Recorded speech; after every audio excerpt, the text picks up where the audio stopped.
Elínur annað sætið, 28 km í eldslóðinni.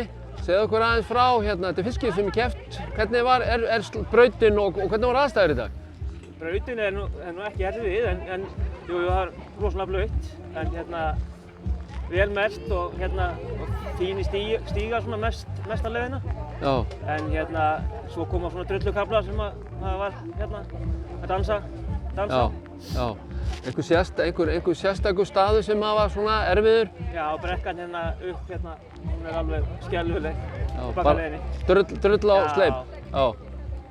Hvað hvernig staðan á þau svona í hlaupalega?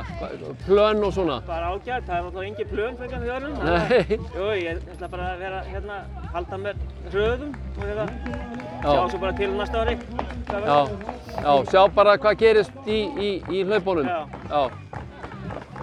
Hvernig með nú voruð þið að starta svona á þessu ári, þú og konaðinn, svona verslun og innflutningi og fleira. Hvernig gengur það? Var hlaupar að tekið við sér? Þeir hafa tekið þessu rosalega vel og við náttúrulega kannski hittum ágætlega á ef maður horfði að þannig með COVID, þannig að fólk var að versla á netinu og við erum bara virkilega ánægð með stöðuna og spennt fyrir framhaldinu. Já, og allir bara að gefa í?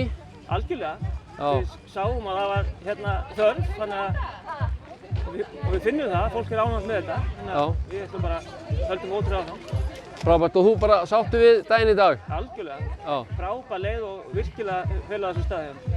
Flott takk.